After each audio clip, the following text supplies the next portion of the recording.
Oke, Shalom saudara. Mari sama-sama kita belajar saudara pada malam hari ini.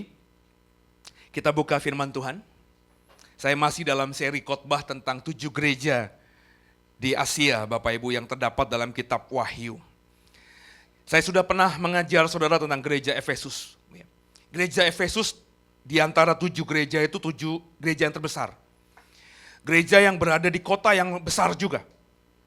Gereja yang Tuhan puji luar biasa, saudara. Ya, karena kalau kita mempelajari di apa yang dinubuatkan dalam kitab Wahyu pasal 2 ayat yang 1, saudara. Gereja Efesus ini gereja yang sangat mumpuni dalam teologi. Ya. Mereka bisa menelanjangi nabi-nabi palsu. Mereka bisa langsung peka ketika dengar ini ngajarnya nggak benar nih. Tapi gereja ini selain dipuji, punya teologi yang mumpuni, gereja ini dicela sama Tuhan. Celaannya yang sangat mendasar. Kamu sudah kehilangan kasih mula-mula. Jadi belajar dari Efesus Bapak Ibu, kita belajar sebagai orang Kristen kalau mau dipuji Tuhan, jadilah orang Kristen yang punya kasih kepada Tuhan yang konsisten begitu. Ya, kasih kita kepada Tuhan tidak boleh pudar. Maka itu masing-masing kita harus mencari cara supaya cinta kita kepada Tuhan itu semakin meluap-meluap begitu. Kalau kita belajar dari gereja yang kedua yakni gereja di Smyrna Bapak Ibu. Gereja Smyrna ini adalah gereja yang berada di sebuah kota yang paling indah di zaman itu. Ya.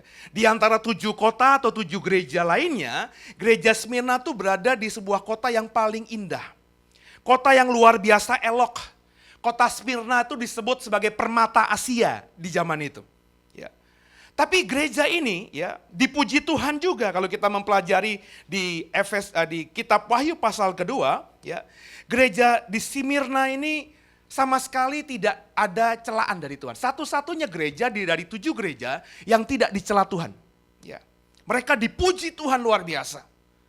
Kalau kita sudah ingat atau sudah pelajari minggu lalu, gereja Smyrna ini dipuji karena menjadi gereja yang apa? Ingat tak? Yang benar-benar mau menderita bagi Kristus. Ya. Jadi belajar dari gereja kedua, selain dari Efesus tadi kita belajar harus punya cinta kepada Tuhan yang konsisten, menjaga kasih mula-mula kepada Tuhan. Kita diajar di gereja Smyrna, Bapak Ibu harus jadi gereja yang siap menderita karena Kristus.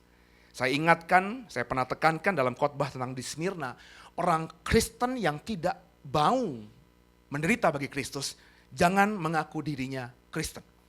Orang Kristen sejati pasti akan menderita karena imannya kepada Yesus. Dan di hari ini kita belajar dari gereja Pergamus. Kota Pergamus kalau kita mempelajari sejarah di Perjanjian Baru Bapak Ibu, itu adalah sebuah kota yang memang sejak awal didirikan, itu menjadi pusat pemerintahan negara adidaya zaman dulu. Jadi kalau Bapak Ibu ingat, sebelum Romawi berkuasa, itu ada namanya Imperium Yunani yang berkuasa. Raja yang pertama yang terkenal adalah Alexander Agung.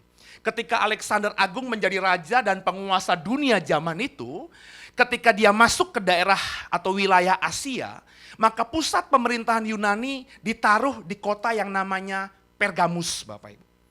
Karena pusat pemerintahan Yunani ada di Pergamus, ketika dinasti berganti, Yunani hancur, muncullah Romawi. Imperium Romawi juga ketika menguasai Asia, dia menaruh pemerintahannya, perwakilan pemerintahannya di kota Pergamus. Yang saya mau katakan kepada Bapak Ibu, Pergamus adalah ibu kota pemerintahan kekuasaan zaman dulu di wilayah Asia. Nah saudara, untuk lebih dalamnya kita sama-sama membuka Wahyu pasal 2 ayat yang ke-12 sampai dengan ayat yang ke-17. Kita akan baca berbalas-balasan, saya ayat yang genap, ayat 12, Bapak Ibu dibantu dengan Saudara Marcel nanti baca ayat yang ganjil, ayat 13, kita baca berganti-gantian sampai ayat ke-17. Perikopnya diberi judul kepada jemaat di Pergamus, ayat 12 saya. Dan tuliskanlah kepada malaikat jemaat di Pergamus, inilah firman Dia yang memakai pedang yang tajam dan bermata 2. 3, 1 ya. Aku tahu di mana engkau diam, yaitu di sana, di tempat tahta iblis, dan engkau berpegang kepada namaku, dan engkau tidak menyangkal imanmu kepadaku, juga tidak pada zaman Antipas, saksiku yang setia kepadaku, yang dibunuh di hadapan kamu, di mana iblis diam. Tetapi aku mempunyai beberapa keberatan terhadap engkau. Di antaramu ada beberapa orang yang menganut ajaran Bileam, yang memberi nasihat kepada Balak untuk menyesatkan orang Israel, supaya mereka makan persembahan berhala dan berbuat zina. Ya, Demikian juga ada padamu orang-orang yang berpegang kepada ajaran pengikut Nikolaus. sebab itu bertobatlah. Jika tidak demikian, aku akan segera datang kepadamu dan aku akan memerangi mereka dengan pedang yang di mulutku ini. Siapa bertelinga, hendaklah ia mendengarkan apa yang dikatakan Roh kepada jemaat-jemaat. Barang siapa menang, kepadanya akan kuberikan dari mana yang tersembunyi. Dan aku akan mengaruniakan kepadanya batu putih yang di atasnya tertulis nama baru yang tidak diketahui oleh siapapun selain oleh yang menerimanya. Haleluya. Kita akan belajar tentang jemaat gereja Tuhan di kota Pergamus. Seperti sudah saya sampaikan di prolog khotbah tadi Bapak Ibu.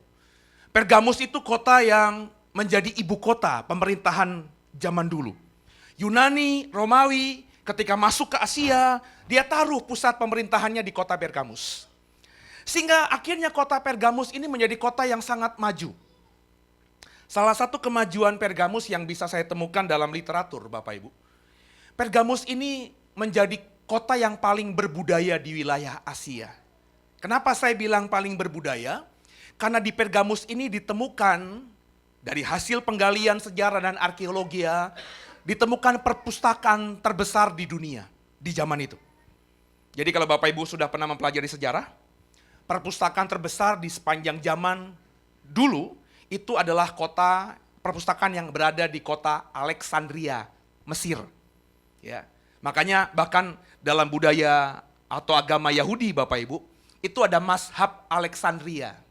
Kalau Bapak Ibu ingat cerita tentang Apolos, ya. Apolos itu diperkirakan adalah orang Kristen yang berasal dari agama Yahudi, yang berasal dari mazhab Alexandria. Jadi di zaman dulu, para rabi-rabi Israel, orang Farisi, ahli Taurat, itu punya dua mazhab, yakni mazhab Yerusalem. Kenapa Yerusalem? Karena itu ibu kota Israel. Orang-orang hebat di situ muncul. Tapi di luar Israel, pengajaran Yahudi paling kuat yakni ada di kota Alexandria, Mesir. Di Alexandria itu kota yang punya perpustakaan terbesar. Buku-bukunya diperkirakan sampai jutaan yang terbuat dari papirus. Jadi Alexandria itu ada di Mesir, Bapak Ibu. Ya, Mesir di zaman dulu terkenal dengan negara yang mengekspor satu-satunya yang disebut papirus. Apa itu papirus? Papirus adalah kertas yang terbuat dari apa Bapak Ibu? Halo? Dari pohon, dari kulit pohon, ya. Jadi kalau Bapak Ibu ke Mesir pasti nanti dibawa sama travel biasanya ke sebuah tempat yang memang masih sekarang ini membuat papirus, ya. Kertas dari papirus. Bahkan saya percaya kalau Bapak Ibu ke Israel, Bapak Ibu dapat oleh-oleh itu ya. Doa Bapa kami yang ditulis dari kertas papirus, ya. Singkat cerita begini Bapak Ibu. Penguasa Pergamus, yakni memang saya bilang tadi Pergamus adalah kota yang besar, di mana pusat pemerintahan negara adidaya di Asia ada di situ. Akhirnya berusaha untuk membuat perpustakaan juga. Ya. Dia curi orang-orang hebat pinter dari Alexandria, ya, dengan iming-iming gaji, iming-iming kehidupan yang lebih bagus di Pergamus. Tapi rupanya niat dari penguasa Pergamus ini terdengar oleh orang-orang Alexandria. Ya, dalam sejarahnya akhirnya orang-orang hebat, orang-orang pintar yang mau dibajak oleh Pergamus ditangkap oleh penguasa Alexandria. Terus oleh penguasa Alexandria akhirnya ekspor papirus tadi, maafkan saya, ekspor papirus tadi ke Pergamus di stop. Bapak Ibu ingat, papirus di zaman itu adalah satu-satunya bahan yang digunakan untuk menulis. Nggak ada lain. Nggak ada kertas model sekarang. Semuanya terbuat dari papirus.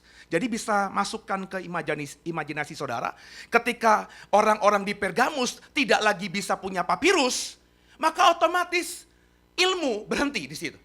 Karena orang pintar nggak bisa lagi nuliskan ilmunya, ya. Terus juga nggak ada papirus baru yang dikirimkan dari Alexandria sehingga orang-orang di Pergamus nggak bisa upgrade gitu ilmu. Ini nggak membuat patah arang penguasa Pergamus. Ini yang saya pelajari dari kota Pergamus. Akhirnya Bapak Ibu, penguasa Pergamus itu memerintahkan semua ahli-ahli yang ada di kota itu untuk berusaha mencari alat lain selain papirus. Orang Pergamus gak bisa buat papirus Bapak Ibu, karena pohon papirus itu hanya ada tumbuh di wilayah Mesir. Maka mereka angkat tangan, gak bisa buat papirus. Dan hasil penelitian, durasi waktu yang cukup panjang, akhirnya Bapak Ibu, orang-orang di Pergamus bisa membuat yang disebut dengan perkamen. Ya, perkamen itu kertas di zaman dulu yang dibuat bukan dari kulit pohon, tapi dari kulit binatang yang ditipiskan, disamak begitu rupa, dan dari kulit binatang yang sudah disamak itu, kemudian orang-orang menuliskanlah apa yang mau ditulis di atas perkamen itu. Dari kulit binatang. Dan dalam sejarahnya, perpustakaan di Pergamus tercatat memiliki 200.000 koleksi tulisan yang dibuat dari perkamen. Itu kenapa saya bilang kota Pergamus kota yang berbudaya. Ya, coba pakai asumsi logika kehidupan kita. Jogja. Benar ya? Disebut kota pelajar. Ya. Entah kenapa ya disebut kota pelajar. Ya, padahal kota itu kecil, universitasnya juga tidak terlalu banyak kalau saya hitung, ya. Tapi disebut kota pelajar. Perhatikan deh, ya. Karena banyak orang yang belajar di sana, image-nya kota pelajar. Jogja juga dikenal sebagai kota yang berbudaya, ya.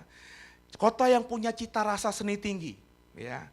Kota yang benar-benar menjunjung tinggi seni. Jadi kalau kita nongkrong di Malioboro ya Pak ya. Nggak tahu, sekarang saya sejak menikah nggak pernah lagi nongkrong di Malioboro, tapi dulu sebelum saya menikah, karena rumah bapak saya kampungnya di Klaten, ya. Klaten itu berada di antara Solo dengan Jogja, gitu ya Bapak Ibu.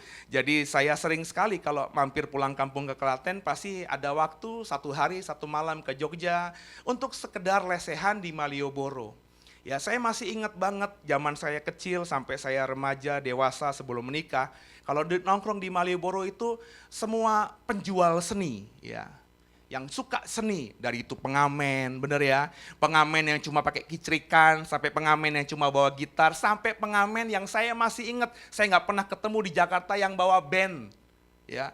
Didorong begitu saudara ya, ada yang pakai gitar, ada yang pakai keyboard, itu bisa menghibur dan memang sepanjang malam di Malioboro itu saya ingat itu penuh dengan suara-suara musik, bahkan ada yang membawa gamelan dan lain sebagainya. Jogja terkenal sebagai kota pelajar. Kalau Bapak Ibu bisa mengerti ini, maka Bapak Ibu mestinya bisa mengerti kota Pergamus ini.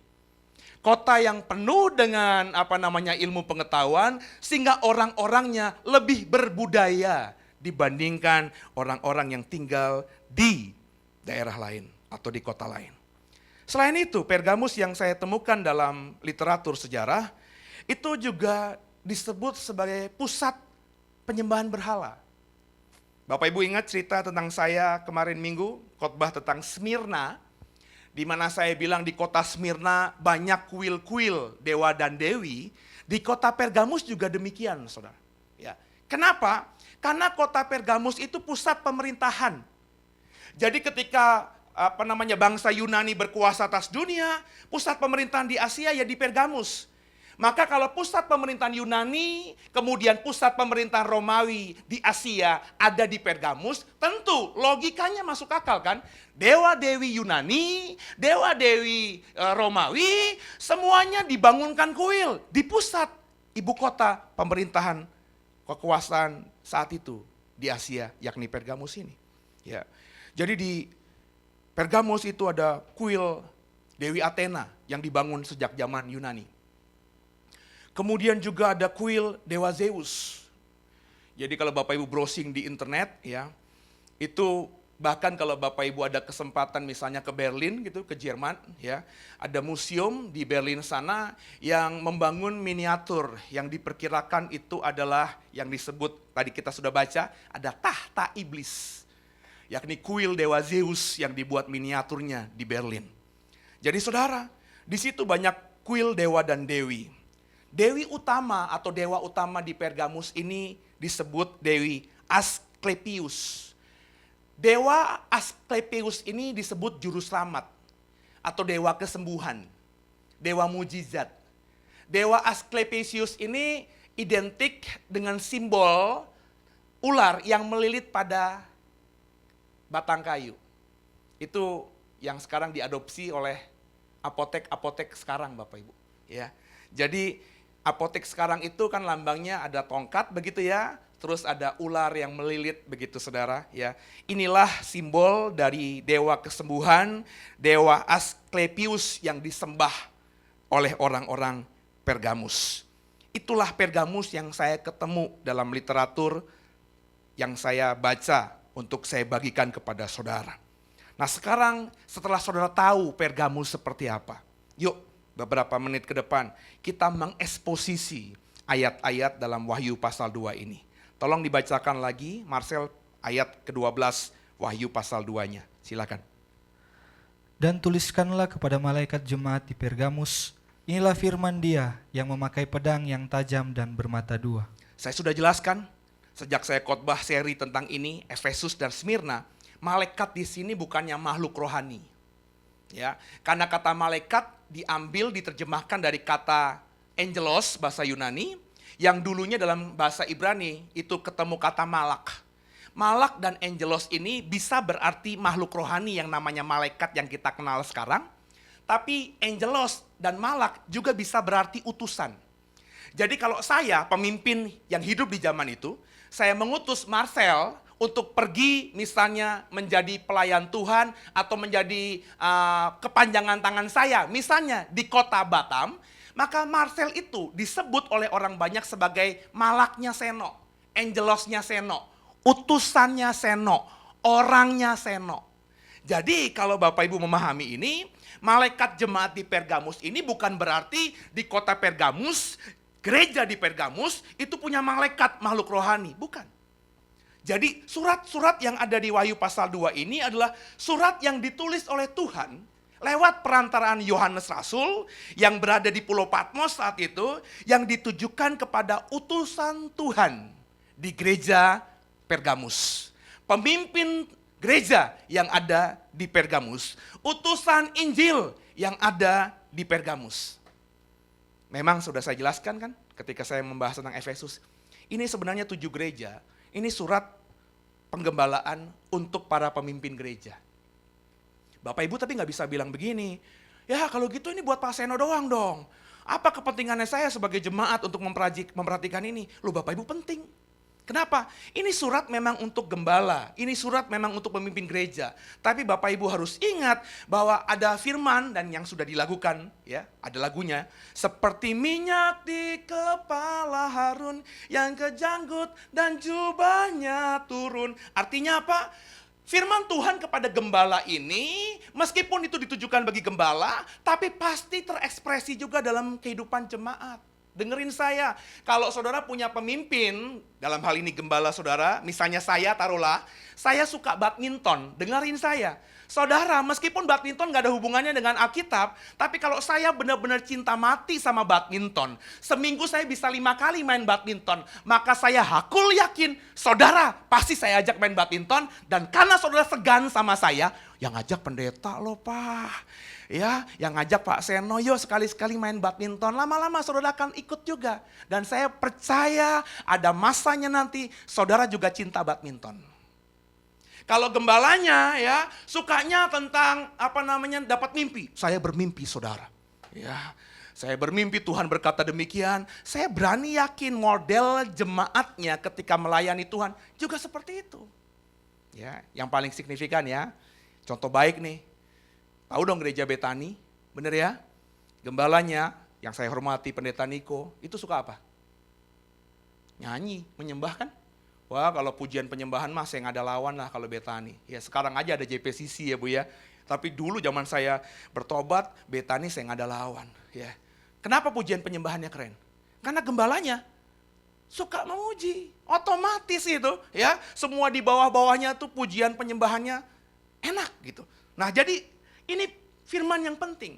Jadi kalau Tuhan memuji gembala di Pergamus, Tuhan nanti mencela gembala di Pergamus, ini cerminan dari kita juga.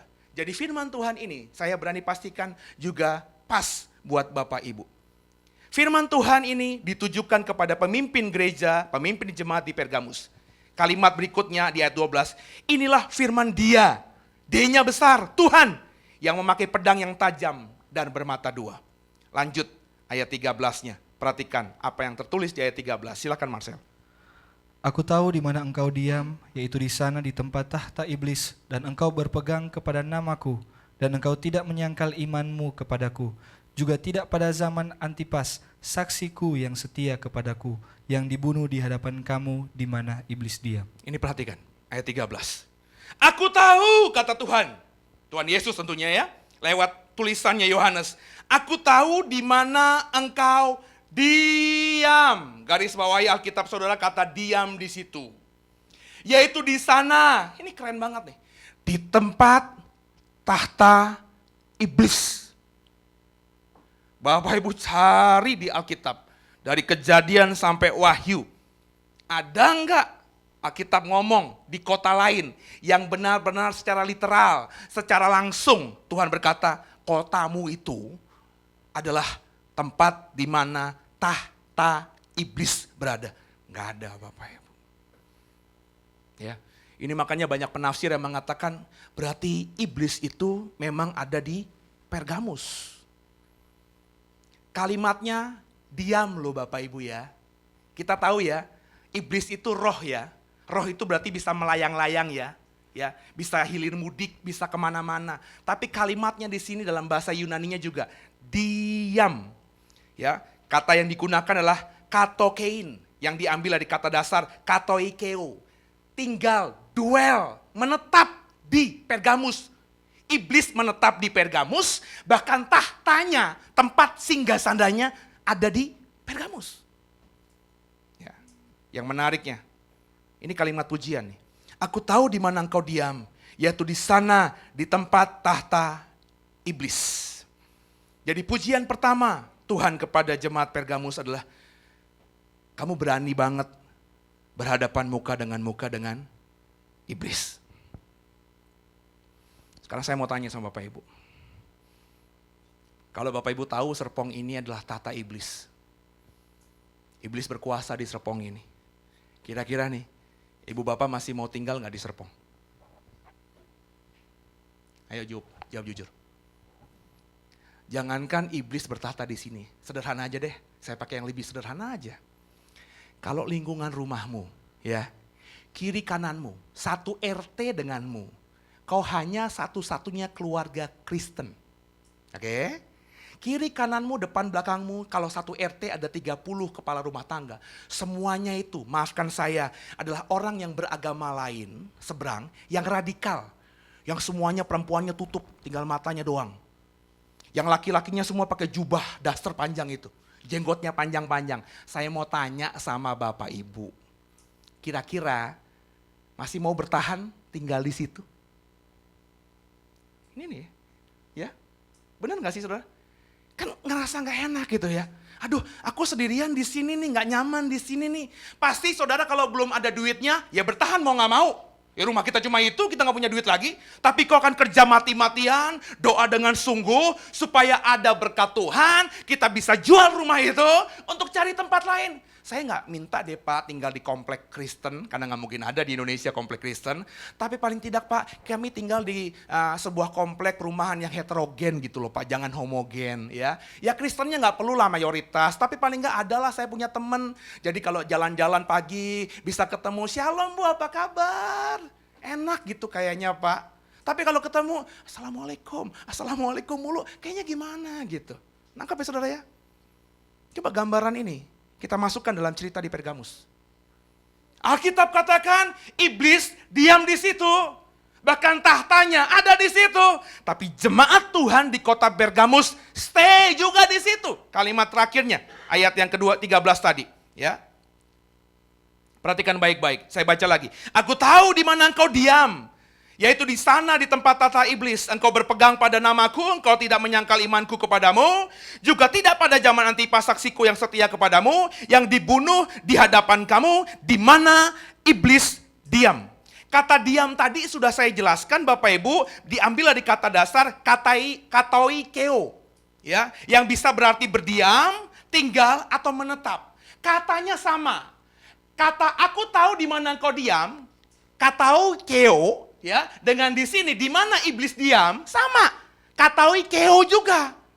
Jadi artinya baik iblis maupun orang percaya itu sama-sama menetap di Pergamus. Orang percaya secara sadar memilih tinggal di kota Pergamus. Karena mereka berani tinggal dalam satu wilayah di mana iblis bertahta, maka Tuhan bilang, keren banget kamu. Dan dari sini kita belajar Bapak Ibu. Bapak Ibu jangan jadi orang yang pengecut. Ya. Kalau memang Bapak Ibu ditempatkan dalam suatu wilayah, lingkungan kerja, komunitas yang memang beda dengan kita, tapi dengarkan saya, kalau Tuhan suruh di situ, berdiamlah di situ. Kecuali Tuhan ngomong, Seno, gue tahu lo gak suka kan tinggal di situ. Udah cabut aja, tinggalkan. Kalau Tuhan suruh, pergi. Tapi kalau Tuhan gak suruh, diam di situ. Seperti jemaat Pergamus akhirnya dipuji Tuhan, berani berhadapan dengan iblis. Saya percaya kalau kau dalam kondisi yang sama, ditempatkan Tuhan di tempat yang tidak enak menurut hati kita, tapi Tuhan suruh dan kau berani diam di situ, melayani Tuhan di situ, kau akan dipuji Tuhan. Yang kedua, apa yang dipuji Tuhan kepada jemaat Tuhan yang ada di kota Pergamus? Tolong kembali baca secara pelan ayat 13 tadi, Sel, untuk kita semuanya. Silakan. Aku tahu di mana engkau diam, yaitu di sana, di tempat tahta iblis, dan engkau berpegang kepada namaku, dan engkau tidak menyangkal imanmu kepadaku, juga tidak pada zaman Antipas, saksiku yang setia kepadaku, yang dibunuh di hadapan kamu, di mana iblis diam. Ada kalimat di tengah-tengah ayat 13 tadi, engkau tidak menyangkal imanmu kepadaku.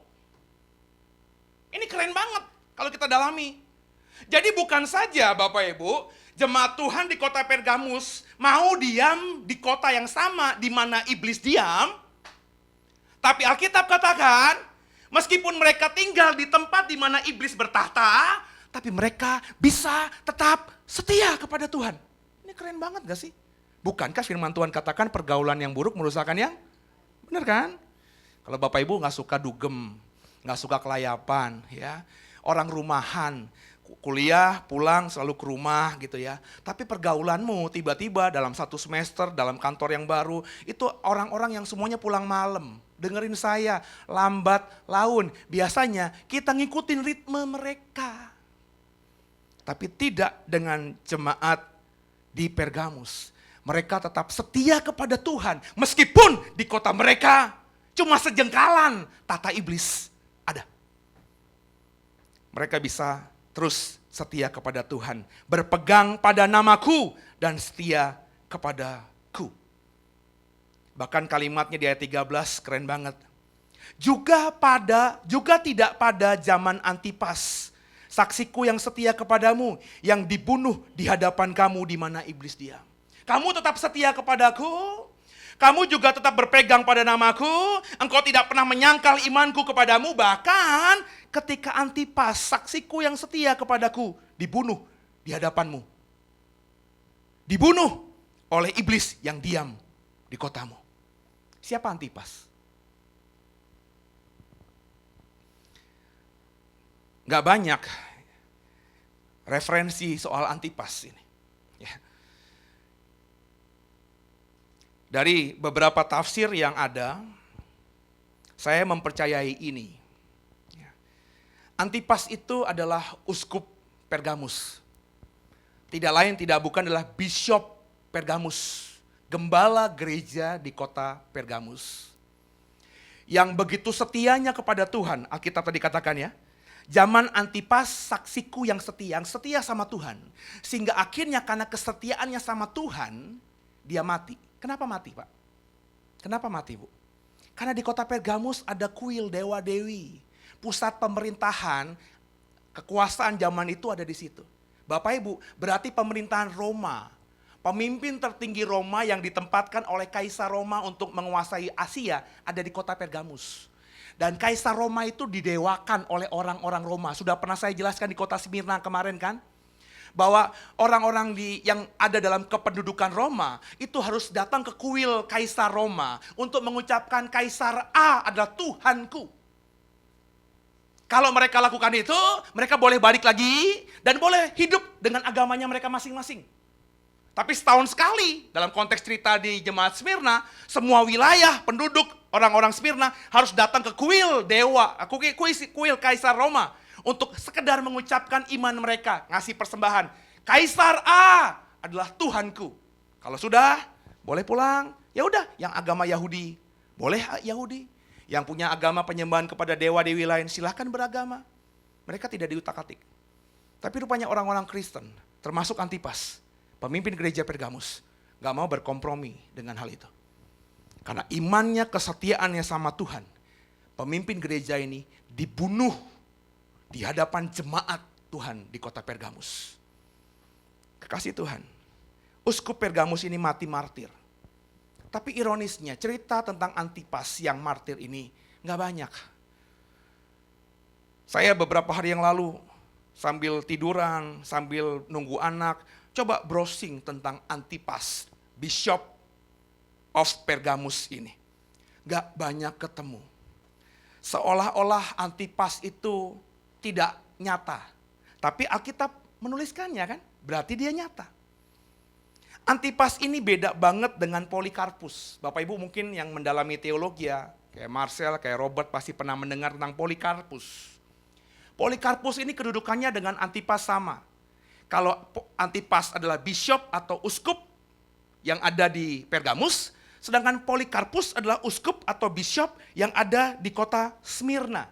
Dua orang ini, baik Polikarpus maupun Antipas, sama-sama mati martir.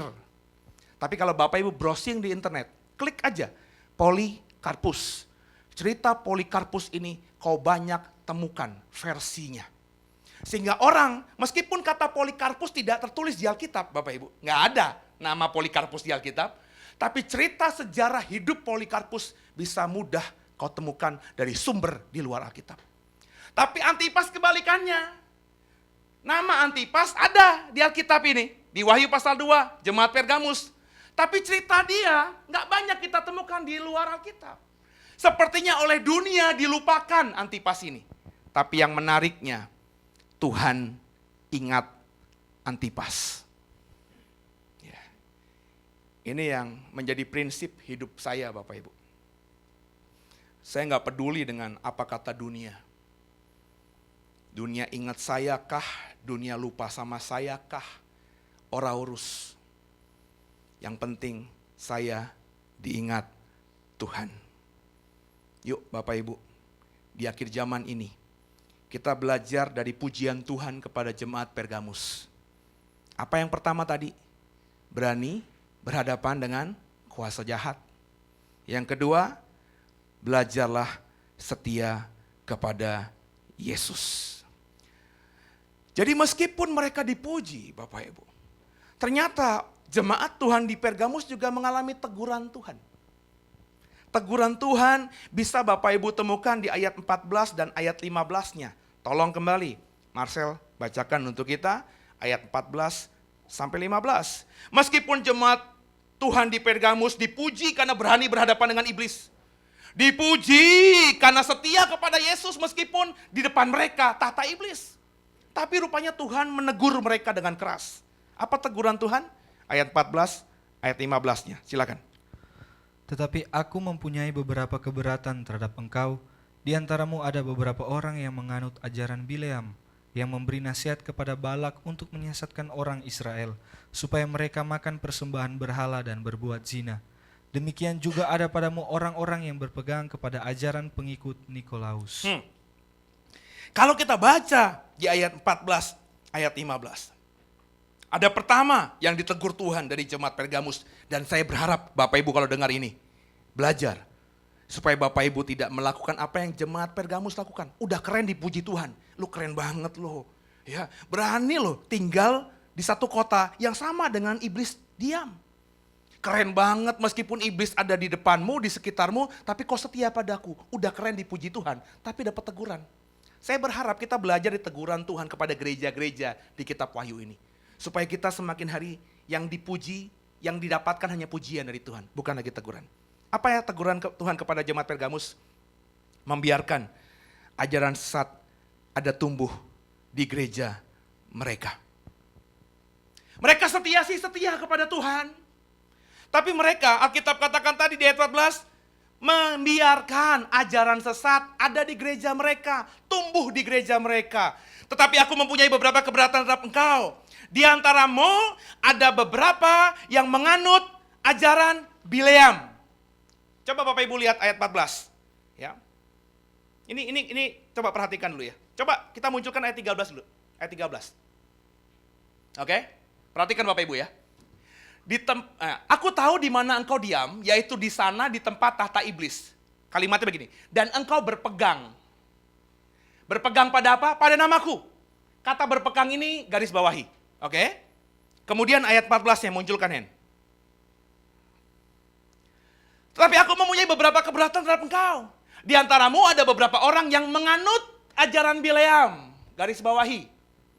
Berpegang di ayat 13 garis bawahi. Menganut di ayat 14 garis bawahi. Kemudian ayat 15-nya. Ayat 15. Demikian juga ada padamu orang-orang yang berpegang kepada ajaran pengikut Nikolos. Berpegang juga garis bawahi. Kata berpegang di ayat 13. Kata menganut di ayat 14. Kata berpegang kemudian di ayat 15. Ini diterjemahkan menjadi kata Indonesia yang berbeda. Berpegang dan menganut. Tapi kalau kita lihat bahasa aslinya, itu sama-sama menggunakan kata Yunani, krateo. Jadi rupanya Tuhan melihat, meskipun gereja Tuhan di Pergamus ini dipuji, kamu berani ya berhadapan dengan iblis? Kamu setia ya kepada aku? Tapi dari gereja Tuhan itu, yang ada di kota Pergamus, Tuhan bisa melihat sampai seluk-beluk yang paling dalam kehidupan bergereja. Andai kata kita adalah gereja Pergamus ya Bapak Ibu ya. Kita dipuji Tuhan nih. Di depan kita ya setan. Kita setia sama Tuhan. Tapi di antara kita ada yang krateo, berpegang atau menganut pada ajaran Tuhan. Tapi juga sebagian lagi ada yang berpegang menganut krateo, ajaran Bileam. Sebagian lagi ada yang berpegang menganut krateo, ajaran Nikolaus. Jadi rupanya, meskipun ada orang yang benar-benar punya cinta murni kepada Tuhan, di dalam kehidupan gereja Pergamus, ada juga orang-orang yang sudah sesat. Tapi mereka masih beribadah bersama-sama.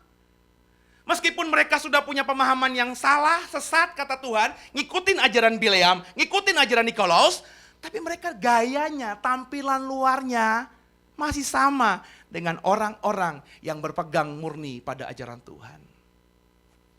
Itu makanya kalau di gereja Bapak Ibu gak bisa menilai semua orang itu malaikat ya. Gak bisa ya. Kiri kanan ngomongannya sama, shalom. Ya. Kiri kanan bawanya sama, Alkitab. Tapi belum tentu loh dalamnya sama. Dan dengarkan saya, meskipun kita tidak tahu dalam kita masing-masing, tapi Tuhan yang kita sembah tahu. Dari tempat ini, andai kata saya Tuhan, andai kata saya Tuhan, saya tahu apa yang ada di hatimu masing-masing. Benar-benar mengikuti ajaranku, ajaran Bileam atau Nikolaus. Pertanyaannya, ajaran Bileam itu apa sih Pak? Bileam itu kan yang ada di kitab Bilangan ya Pak. Masih kontekstualkah dengan kehidupan bergereja di 2018 ini? Kita belajar sedikit ya. Semua orang di sini kalau ditanya Bileam, ingatnya apa? Ayo, Sel. Kalau gue tanya, Bileam itu apa? Siapa? Ingatnya cerita apa? Nah, keledai. Selain keledai apa? Bileam itu kan dibayar sama Balak. Benar ya? Kalau nggak salah terdapat dalam Bilangan itu, ya, dalam kitab Bilangan 22 sampai 25. Raja Moab, Balak ya, itu menghadapi Israel gentar. Kemudian Balak membayar nabi bayaran namanya Bileam. Supaya Bileam di pasal 22 sampai 25 kitab Bilangan itu mengutuki, benar ya? Mengutuki apa? Israel. Tapi ternyata ketika dia mau mengutuki Israel, Tuhan urungkan itu. Tuhan batalkan itu. Sehingga yang keluar dari mulutnya Bileam bukannya kutuk tapi berkat. Orang Kristen kalau ditanya tentang Bileam pasti ingatnya dua tadi. Keledai yang bicara sama dia dan kutuk jadi berkat. Tapi rupanya Bapak Ibu, kalau kita mendalami kisah ini tentang Bileam, ada hal lain yang masih kontekstual dalam kehidupan sekarang. Coba berikan tanda Wahyu pasal 2 tadi. Kita dalami sedikit yuk. Bilangan 25, tolong kita buka. Bilangan 25, ayat 1. Kemudian ayat 5. Kemudian ayat 9. Oke, begini saja. Supaya gampang nanti tolong Marcel bacakan untuk kita. Ayat 1 sampai dengan ayat 9, Bilangan 25. Tolong Marcel, ayat 1 sampai 9. Silakan. Sementara Israel tinggal di Sitim, mulailah bangsa itu berzina dengan perempuan-perempuan Moab. Berzinah dengan perempuan-perempuan Moab. Lanjut. Perempuan-perempuan ini mengajak bangsa itu ke korban sembelihan bagi Allah mereka. Lalu bangsa itu turut makan dari korban itu dan menyembah Allah orang-orang itu. Ketika Israel berpasangan dengan Baal Peor, bangkitlah murka Tuhan terhadap Israel. Lalu berfirmanlah Tuhan kepada Musa, tangkaplah semua orang yang mengepalai bangsa itu, dan gantunglah mereka di hadapan Tuhan di tempat terang, supaya murka Tuhan yang bernyala-nyala itu surut daripada Israel. Lalu berkatalah Musa kepada hakim-hakim Israel, baiklah masing-masing kamu membunuh orang-orangnya yang telah berpasangan dengan Baal Peor. Stop dulu. Jadi orang-orang Israel yang berzina dengan perempuan-perempuan Moab itu diperintahkan Musa untuk dibunuh semuanya. Oke, lanjut.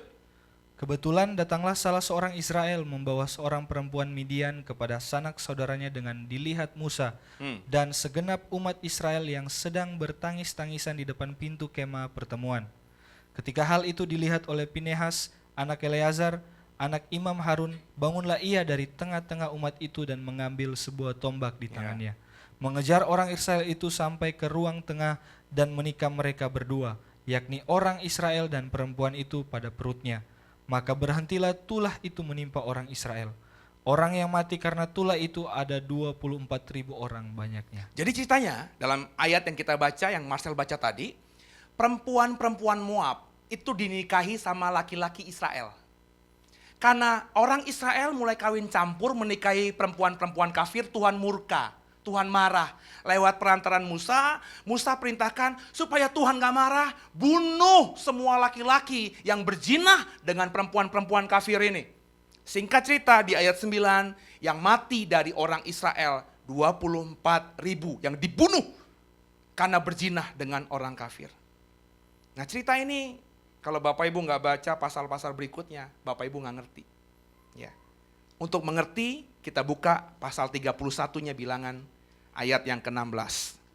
Tolong satu ayat ini kembali dibaca buat kita. Bilangan 31 ayat 16. Bukankah perempuan-perempuan ini atas nasihat Bileam menjadi sebabnya orang Israel berubah setia terhadap Tuhan dalam hal Peor, sehingga tulah turun ke antara umat Tuhan. Nah, jadi ceritanya gini Bapak Ibu. Kan si Balak Raja Moab ini ngeri sama Israel. Kemudian dia membayar nabi bayaran namanya Bileam. Dengan maksud, ayo Bileam, kutuki orang Israel itu. Ternyata di tengah perjalanan, si Bileam ini mendengar keledai bicara sama dia. Kemudian ketika dia mau lepaskan kutuk kepada orang Israel, Tuhan malah mengubahnya. Sehingga yang keluar dari mulut Bileam bukannya kutuk tapi berkat. Ini mengguncangkan Bileam tentunya, dia sudah dibayar. Ya. Kemudian kelakuan dia ini terdengar oleh Raja Moab tadi, saudara. Ceritanya akhirnya Bileam untuk menyelamatkan diri ya dari murka Raja Moab yang sudah bayar dia, ngasih ide.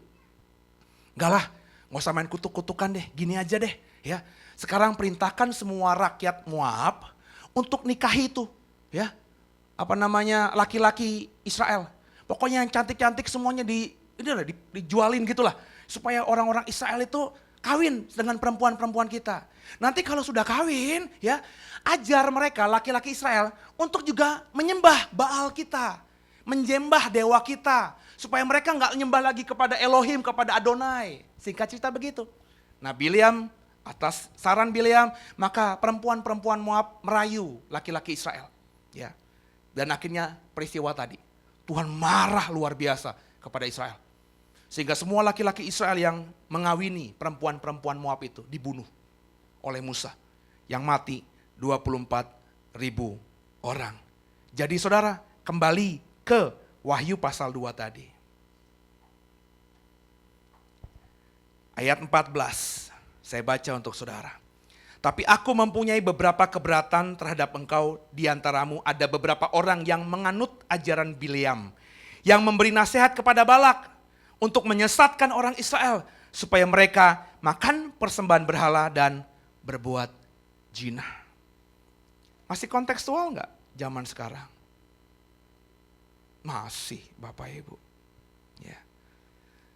Berapa banyak kita mendengar cerita, contoh yang paling miris membuat hati ini hancur adalah apa yang terjadi kepada orang-orang percaya di wilayah Timor dan juga Papua. Di tengah kemiskinan mereka, ini fakta Bapak Ibu. Ya. Banyak orang-orang dikirimkan ke sana sekedar untuk mengawini mereka.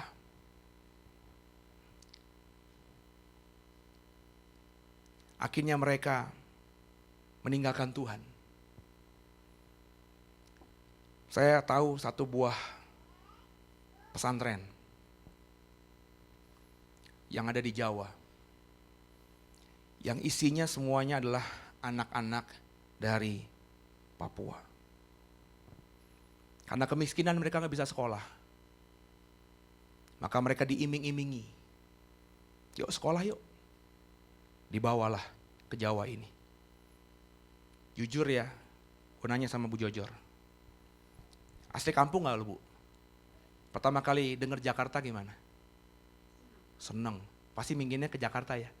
Orang kampung di wilayah manapun di Indonesia ini, kalau denger Jakarta pasti kepengen. Denger Jawa pasti kepengen. Sekarang aja di pemerintahan Jokowi, infrastruktur mulai rata. Tapi di zaman pemerintahan yang lalu kan dibiarkan itu. Jadi iming-iming hal ini terjadi Bapak Ibu. Banyak orang tinggalkan Tuhan karena diiming-imingi tadi. Caranya dengan perkawinan silang.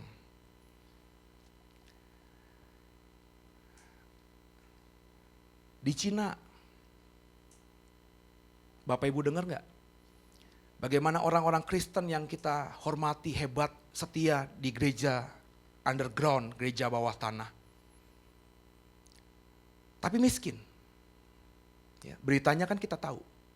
Akhirnya pemerintah Cina untuk menghambat kekristenan, itu ngasih sogokan kepada orang-orang Kristen di sana. Tinggalkan Tuhan, turunkan gambar salib dan Yesus di rumahmu, pasang pemimpin Cina di rumahmu, hidupmu akan kujamin berapa uang setiap bulan disubsidi. Terjadi. Dalam sisi yang lain, Arab Saudi. Arab Saudi itu kan negara yang menjalankan syariah, Bapak. Ketika minyak masih mahal, mereka berlimpah dengan uang. Mereka benar-benar mempertahankan hukum syariah itu luar biasa. Tapi apa yang terjadi hari-hari ini? Baca nggak di koran? Tiba-tiba ya Bapak Ibu ya, bioskop untuk pertama kalinya diizinkan ada di Arab. Untuk pertama kalinya perempuan di Arab Saudi boleh nyetir mobil. Untuk pertama kalinya perempuan-perempuan di Arab Saudi boleh nonton olahraga di stadion bola. Ini nggak pernah terjadi sebelumnya. Alasannya apa? Kenapa sekarang ada bioskop yang diizinkan di Arab Saudi? Dulu nggak boleh. Dulu orang Arab Saudi Bapak Ibu, kalau mau nonton bioskop, dia pergi kemana? Ke Dubai, ke Qatar, keluar Arab Saudi. Di Arab Saudi sama sekali nggak ada bioskop. Sekarang boleh. Kenapa? Karena sekarang minyak sudah menipis dan harganya sudah begitu jatuhnya. Sehingga pemerintahan Arab Saudi itu nggak punya lagi sumber uang yang banyak. Sehingga akhirnya butuh investasi masuk. Dan orang-orang luar yang mau menaruhkan modal di Arab Saudi melihat peluang ini. Bioskop nggak ada di sana. Aku mau masuk ke Arab Saudi. Di usaha entertainment, aku bangun bioskop ya. Karena butuh uang, akhirnya ada bioskop. Mobil juga begitu. Ya, aku mau masuk ke sana. Ya, tapi izinkan perempuan juga untuk bisa nyetir mobil. Akhirnya apa sekarang ini? Hukum syariah yang dulu ditekankan di Arab Saudi, sekarang ini nggak begitu lagi. Yang saya mau katakan, dalam perspektif agama apapun, ketika ada himpitan ekonomi, ketika dunia menawarkan kemewahan, bisa jadi imanmu berubah.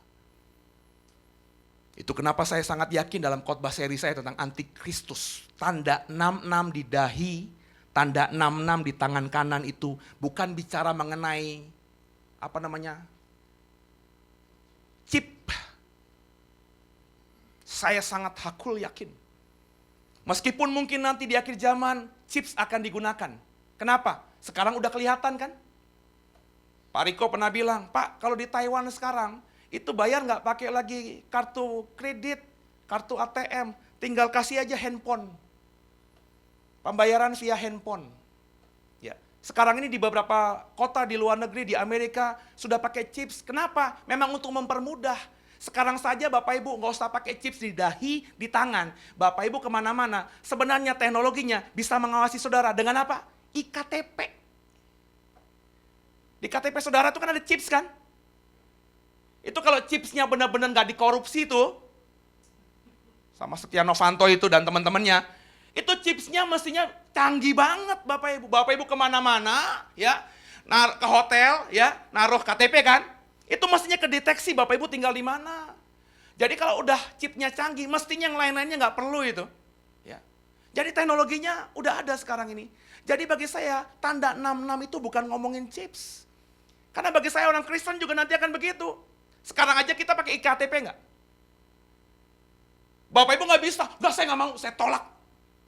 Kita nggak dibunuh sama pemerintahan Republik Indonesia, nggak dong. Tapi dia nggak panik, lu kalau nggak mau pakai IKTP, mau pakai apa? Sama sekarang mana ada sih Bapak Ibu yang nggak punya kartu debit? Ada. Yang saya nggak punya tabungan Pak, saya tabungan masih di celengan Pak, di bawah kasur ada. Kartu kredit lo punya, kartu debit punya. Apakah itu bukan chips Bapak Ibu? Chips Bapak Ibu. Masalah di dahi, masalah di tangan itu nggak penting. Kenapa? Sekarang aja kau sudah punya chips. Jadi bagi saya tanda 66 di dahi dan di tangan itu tanda mamon.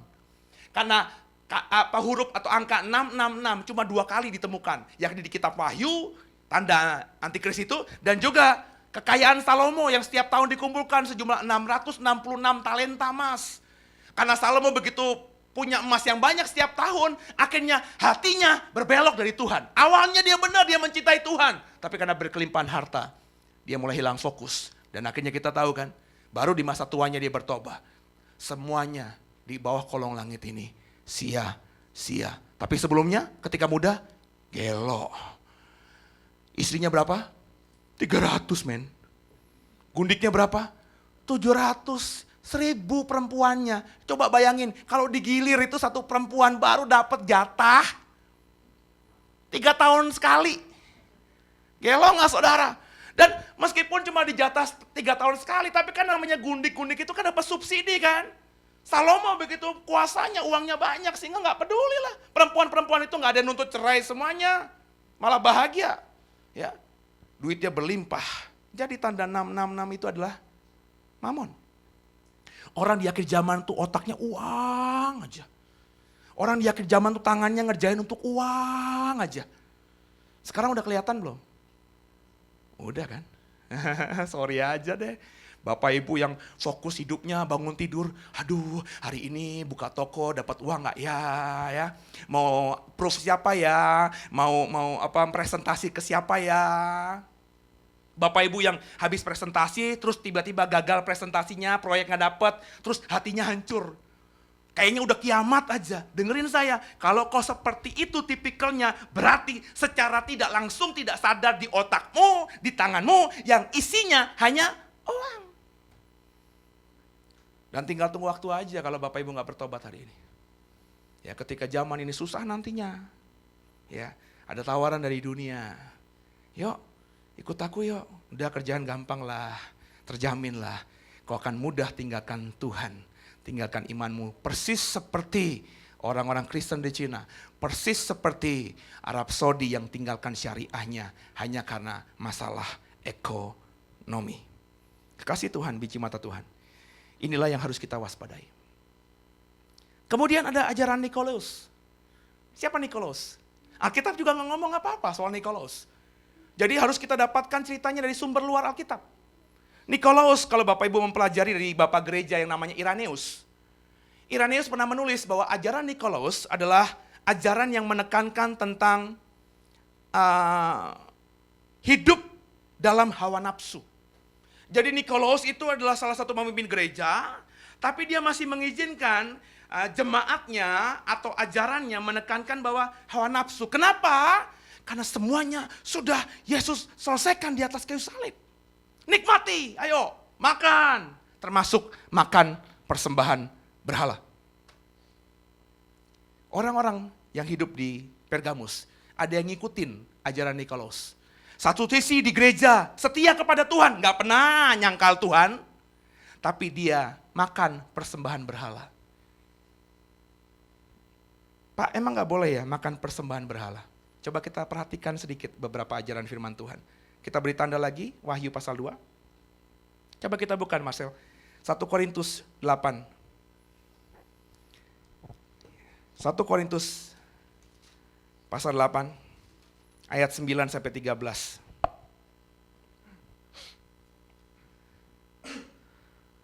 Oke, sebelumnya ayat 4 dulu sampai ayat 8.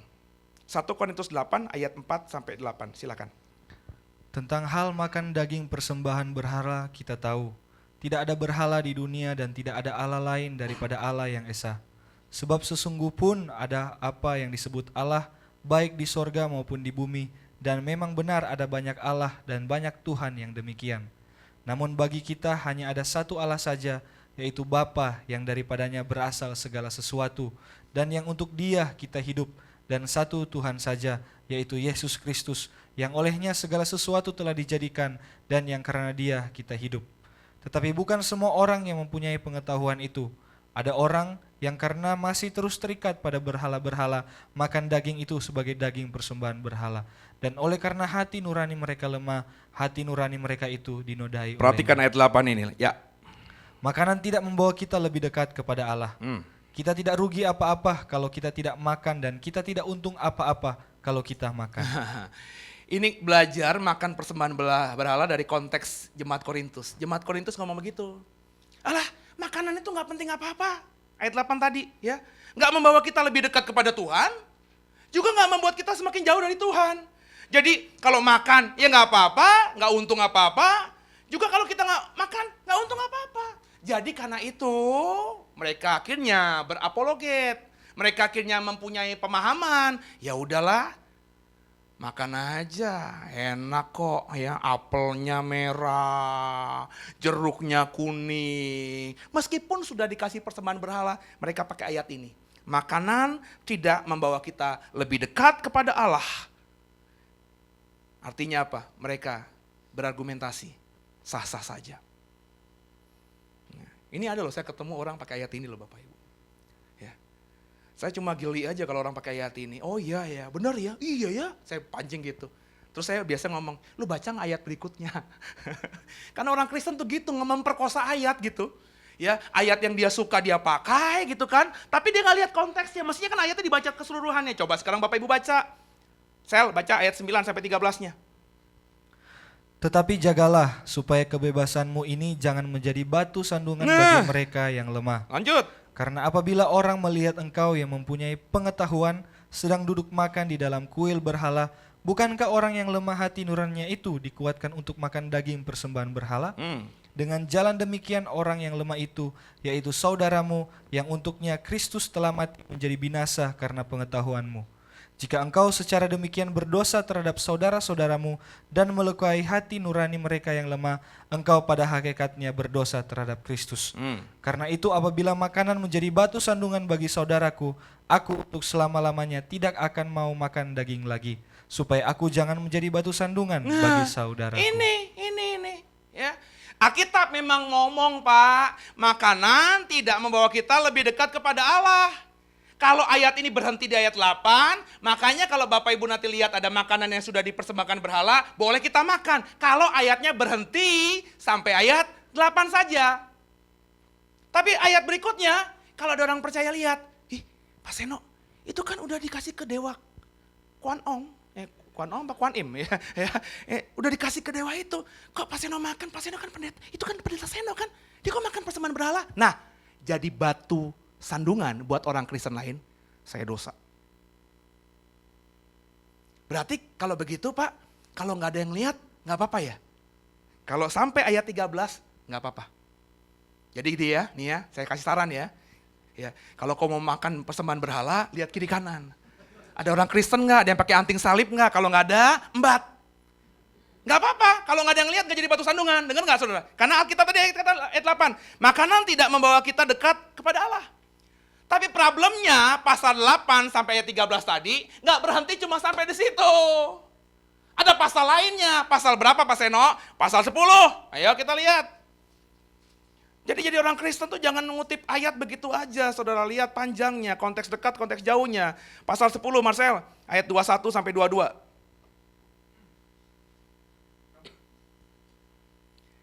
Kamu tidak dapat minum dari cawan Tuhan dan juga dari cawan roh-roh jahat. Kamu tidak dapat mendapat bagian dalam perjamuan Tuhan dan juga dalam perjamuan roh-roh jahat. Atau maukah kita membangkitkan cemburu Tuhan? Apakah kita lebih kuat daripada Dia? Nah, perhatikan baik-baik. Nggak bisa loh terima perjamuan Tuhan, terima perjamuan setan juga. Nggak bisa, enak aja loh. Ini prinsipnya, artinya Bapak Ibu. Jadi meskipun makanan tidak membuat kita lebih dekat sama Tuhan, tapi ada prinsipnya dalam konteks persembahan berhala. Nggak bisa. Terlebih kalau Bapak Ibu ingat tentang sidang di Yerusalem, ya. Coba saya buka aja deh, ya. Coba dibuka deh Henry, kisah diberi tanda ya 1 Korintus 10 tadi ya. Kisah 15. Ya, kisah 15 ayat yang ke-20.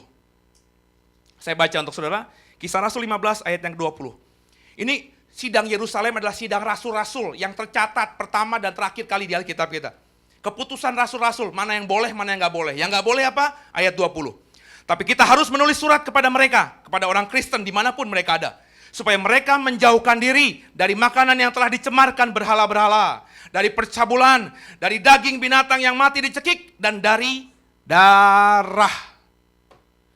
Ini konteksnya ceritanya ribut. Ya, orang Kristen tuh harus disunat enggak? Karena rupanya zaman Kisah 15 ini banyak orang Kristen yang bukan Yahudi. Kalau Yahudi pasti hari ke-8 harus disunat. Bagaimana dengan orang Kristen yang lahir dari budaya Yunani? Beberapa rasul bilang harus diyahudikan dulu, disunat dulu. Terikat perjanjian dengan Tauratnya Musa, baru nanti jadi Kristen. Tapi yang sebagian bilang gak perlu, kasih karunia, gak perlu disunat. Berkembanglah ceritanya. Boleh gak makanan persembahan berhala? Singkat cerita, Rasul Yakobus menetapkan keputusan. Soal sunat, tidak sunat, gak penting. Tapi kalau ngomongin persembahan yang dicemarkan berhala, percabulan, daging binatang yang mati dicekik, dan darah, itu bagi orang Kristen haram. Jadi saya bersyukur loh Bapak Ibu sama lembaga halalnya MUI itu. Wow, bersyukur ya. Bapak Ibu kalau jadi orang Kristen di Australia, jadi orang Kristen di Amerika, Bapak Ibu pasti akan jadi pelanggar-pelanggar firman secara nggak langsung. Kenapa? Binatang-binatang di sana itu tidak ada yang disembelih. Ayam-ayam di sana kalau makan Kentucky di Amerika, itu nggak ada yang disembelih. Langsung hidup-hidup dimasukin ke mesin begitu ya, protol, mati. Darah tak tercurah. Tapi kalau di Indonesia kan nggak bisa. Semua makanan harus disembelih, darah tercurah. Kita ngikutin firman Tuhan juga berarti. Nggak dosa. Darah gimana darah? Saksang Pak, enak Pak. Pak Novel, Bu Jojo tuh enak banget tuh dengerin saya. Kagak boleh. Jadi gimana dong Pak? Ya terserah saudara lah. Ya. Rasul-rasul di Kisah 15 sudah ngomong nggak boleh darah. Ya. Saya juga ngomong di sini. Ya kalau saudara mau tetap makan darah, ya biarlah nanti menghadapi penghakiman Tuhan di akhir zaman. Ya. Nah saudara, inilah cerita tentang makan persembahan berhala. Lalu gimana Pak kalau gitu Pak? Makan persembahan berhala, boleh nggak boleh? Prinsipnya nggak boleh. 1 Korintus 10 tadi. Ya. Ayo lanjut supaya ada saudara pemahaman lagi. Beberapa ayat ini terakhir kita buka. Bagaimana kalau kita diundang Pak oleh orang kafir Pak? Terus di rumahnya ada dewa-dewi, ya, ada makanan Pak. Nah, tapi kita kemudian disajikan, orang itu nggak bilang Pak makanannya sudah dipersembahkan berhala. Gimana Pak? Kalau kita datang ke orang, ya, disuguhkan makanan, tapi dia nggak bilang ini udah dipersembahkan berhala atau belum, gitu kan? Ayo, coba kita lihat 1 Korintus 10. Ayat yang ke-25 sampai 27. Tolong Marcel. Kamu boleh makan segala sesuatu yang dijual di pasar daging tanpa mengadakan pemeriksaan karena keberatan-keberatan hati nurani. Karena bumi serta segala isinya adalah milik Tuhan. Kalau kamu diundang makan oleh seorang yang tidak percaya dan undangan itu kamu terima, makanlah apa saja yang dihidangkan kepadamu tanpa mengadakan pemeriksaan karena keberatan-keberatan hati nurani. Tetapi kalau seorang berkata kepadamu, itu persembahan berhala, janganlah engkau memakannya, oleh karena dia yang mengatakan hal itu kepadamu dan karena keberatan-keberatan hati nurani. Sampai situ. Jadi gini ya saudara ya, kalau saudara nanti ada berkat ke Amerika, ya, terus restorannya nggak ada tulisan halal, ya, terus kok diajak makan sama orang, yuk makan di sini yuk, saudara jangan bilang, panggil chefnya. Ini babinya disembelih nggak? Ini kambingnya disembelih nggak? Ayamnya disembelih nggak? Nggak usah gitu. Ya, Alkitab yang ngomong tadi. Ya, kalau tidak dikasih tahu, ya udah terima dengan ucapan syukur. Kok nggak dituntut apa-apa? Tapi kalau jelas-jelas saudara datang ke rumah orang, ya, terus disuguhkan jeruk, terus dia bilang, Pak, Bu, tapi jeruk ini barusan sudah saya persembahkan ke berhala loh. Bapak Ibu tidak boleh makan. Karena tahu dari tuan rumah itu sudah dipersembahkan kepada berhala. Kalau tuan rumah nggak ngasih tahu, alhamdulillah, makanlah tanpa memperhatikan apa tadi ya, kesusahan itu. Ini prinsip jadi Bapak Ibu. Jadi kalau kita mengerti sekarang ini, Bapak Ibu tahu kebenaran. Jangan seperti jemaat di Pergamus yang ngikutin orang yang mengikuti Nikolaus. Yang karena hati nurani, ya karena kenapsuan, ya makan semuanya dengan ayat-ayat yang sudah singkapkan tadi. Jemaat di Pergamus ditegur karena tidak siap hidup berbeda dengan orang dunia. Yuk Bapak Ibu, di akhir zaman ini jadi orang Kristen yang berani berbeda dengan orang dunia. Nah kalau Bapak Ibu belajar dari Pergamus ini, apa yang Tuhan mau dari jemaat di Pergamus? Kembali ke Wahyu pasal 2 tadi. Yuk. Beberapa detik terakhir ini. Apa yang Tuhan mau? Ayat 16. Wahyu pasal 2 ayat 16. Sebab itu bertobatlah, jika tidak demikian aku akan segera datang kepadamu dan aku akan memerangi mereka dengan pedang yang di mulutku ini. Jadi saudara, ya, kalau saudara selama ini seperti jemaat Pergamus, apa tadi jemaat Pergamus yang dicela sama Tuhan? Yang pertama tadi membiarkan ajaran sesat di antara mereka. Yang kedua, jemaat Pergamus tidak mau berbeda dengan orang dunia. Sama kayak orang dunia. Orang makan darah, kita makan darah. Orang makan binatang yang dicekik, kita ikut-ikut makan padahal kita tahu itu nggak boleh. Kita nggak mau berbeda. Yang Bapak Ibu harus lakukan malam hari ini adalah bertobat. Kalau tidak bertobat, ayatnya keren loh, ayat 16 tadi. Jika tidak bertobat, aku akan segera datang kepadamu. Tapi kerennya nih ya, bukan orang Kristen semuanya dihukum Tuhan. Yang dihukum Tuhan kalimat berikutnya. Aku akan segera datang kepadamu dan aku akan memerangi mereka dengan pedang yang di mulutku ini. Jadi ceritanya gini, kalau kita jemaat Pergamus, ya, saya adalah jemaat Tuhan yang ngikutin ajaran Tuhan. Marcel pengikut Bileam, Pak Novel pengikut Nikolaus. Kalau kita semua nggak bertobat, saya tidak menegur Marcel, saya tidak menegur Pak Novel, saya membiarkan mereka, nanti Tuhan datang. Ketika Tuhan datang, dampaknya ke kita. Saya dapat dampaknya, Pak Novel dapat dampaknya, Marcel dapat dampaknya. Tapi perhatikan, saya yang setia sama Tuhan tidak akan dihukum Tuhan. Tuhan akan menghukum pengikut Bileam dan pengikut Nikolaus.